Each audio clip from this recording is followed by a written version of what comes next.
రోడ్లన్నీ కిటకిటలాడే విధంగా వచ్చాయి. అలాంటివన్నీ కూడా 3 రోజులు నేను కూడా మా ఊరికి వెళ్ళాను, నారావారిపల్లికి వెళ్ళాను.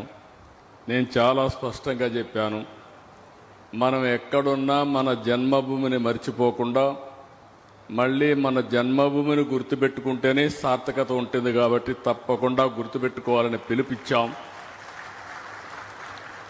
అలాంటి కార్యక్రమాన్ని పూర్తి చేసుకున్న తర్వాత నిన్న ఈరోజు జల్లికట్టు కూడా చాలా ఉత్సాహంగా జరుగుతూనే ఉన్నాయి.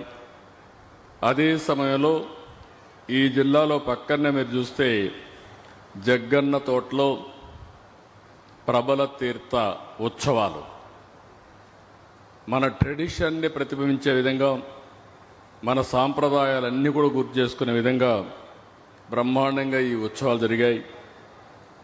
ఒక పక్క ట్రెడిషన్ కాపాడుకుంటూ ఈరోజు టెక్నాలజీ ప్రపంచంలోనే మొట్టమొదటిసారిగా లార్జెస్ట్ గ్రీన్ అమోనియా మన తెలుగువాడు అనిల్, అదే మరి మహేష్ కలిసి ఏఎం గ్రీన్ కో ఈరోజు ఏర్పాటు చేస్తున్నారంటే ఇది ఒక చరిత్ర. మామూలుగా మనకు ఒక అలవాటు ఉండేది, ఏదైనా ఒక ఇండస్ట్రీ పెట్టాలంటే ఒక రైస్ మిల్ పెడితే ఊర్లో వాళ్ళందరూ రైస్ మిల్లు పెట్టేవాళ్ళు. కానీ ఈరోజు ఆ విధంగా కాకుండా వినూత్నమైన ఆలోచనలతో ఇన్నోవేషన్తో ముందుకొచ్చారు. దీనికి మనస్ఫూర్తిగా ఇద్దరిని ప్రమోటర్స్ని, వారికి సహకరిస్తున్న ప్రతి ఒక్కరిని మనస్ఫూర్తిగా అభినందిస్తున్నాం. 2025 జనవరి 6వ తేదీన గ్రీన్ అమోనియాకి గ్రీన్ సిగ్నల్ ఇచ్చాం. అయితే ఇప్పటికే దీన్ని ఒక స్థాయికి తీసుకొచ్చారు. ఈరోజు నాకు ఏమాత్రం అనుమానం లేదు, 2027 మిడ్కంతా అంటే మే జూన్ కంతా కూడా మొదటి ప్రొడక్షన్ కాకినాడ నుంచి స్టార్ట్ అవుతుంది. 0.5 మిలియన్ టన్స్.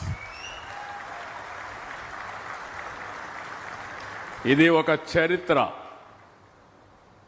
ఒకప్పుడు చరిత్ర రాస్తే ఎవరో చేస్తే మనం చూసేవాళ్ళం, కానీ ఈరోజు చరిత్ర తిరగరాయడంలో తెలుగువాడు ముందున్నాడంటే గర్వపడుతున్నా, సంతోషిస్తున్నా.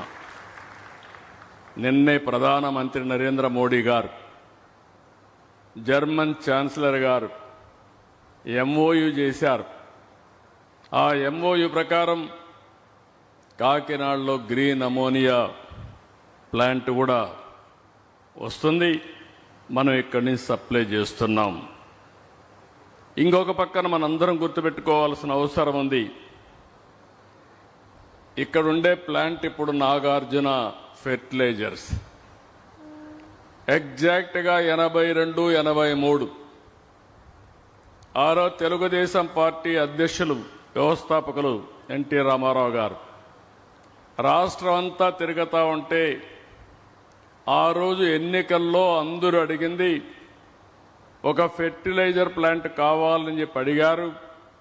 తప్పకుండా నాగార్జున ఫెర్టిలైజర్ ప్లాంట్ ఏర్పాటు చేస్తారని ఎన్నికల్లో హామీ ఇచ్చి ఆ హామీని నెరవేర్చిన వ్యక్తి నందమూరి తారక రామారావు గారు, తెలుగుదేశం పార్టీ ఆనాడు.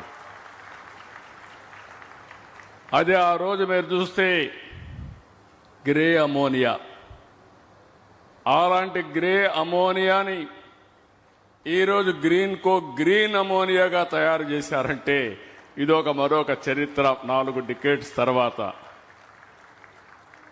చాలామందికి అనిపిస్తుంది అమోనియా ఏదైతే ఉంది, మనం అంతా కూడా యూరియా వేస్తూ ఉంటాం కాబట్టి ఇది మామూలు అనుకుంటున్నాం. కానీ ఇది ఒక పెను మార్పు అనే విషయం మీరు గుర్తుపెట్టుకోవాల్సిన అవసరం ఉంది. ఇప్పటి వరకు ప్రపంచం మొత్తం బొగ్గు, చమురు, సహజ వాయువుతోనే సాంప్రదాయ ఇంధనాలపైన ఆధారపడ్డారు. అయితే దీనివల్ల అభివృద్ధి జరిగింది, కానీ పర్యావరణానికి పెద్ద ముప్పు వచ్చింది. టెంపరేచర్ పెరిగింది. టెంపరేచర్ పెరిగిన తర్వాత పర్యావరణంలో సమతుల్యాలన్నీ పూర్తిగా పోయే పరిస్థితి వచ్చింది. ఈరోజు మనం చూస్తున్నాం, ఒక దిక్కడ వర్షం పడితే కుంభ వర్షం పడుతుంది, క్లౌడ్ బర్స్టింగ్. ఎప్పుడూ చూడనంత వర్షం పడి ఆ ప్రాంతమంతా కూడా జలమయమయ్యే పరిస్థితి వస్తుంది. ఇప్పుడే డిప్యూటీ సీఎం గారు చెప్పినట్టు ఈరోజు సముద్రంలో కూడా పెను మార్పులకు దోహదం చేసి ఎక్కడికక్కడ భూముల ఎరోషన్ కూడా వచ్చే పరిస్థితికి వస్తూ ఉంది. ఇలాంటి అనేకమైనటువంటి సమస్యలు వస్తున్నాయి. అందుకనే ఇటీవల కాలంలో యూరోప్ అయితే చాలా స్పష్టంగా నిర్ణయం చేసి దీనికి ముందుకు పోవాలని చెప్పి ఒక నిర్ణయం చేయడం, దానికి అనుకూలంగా మన ప్రధానమంత్రి 500 గిగావాట్లు గ్రీన్ ఎనర్జీ ఉత్పత్తి చేయాలని ఒక నిర్ణయం చేయడం, దానికి అనుగుణంగా రాష్ట్ర ప్రభుత్వం 160 గిగావాట్లు మన ఆంధ్రప్రదేశ్లో తయారు చేయబోతున్నాం గ్రీన్ ఎనర్జీ అని చెప్పి కూడా నేను మీకు తెలియజేస్తున్నా. ఆ సందర్భంలో ఒకసారి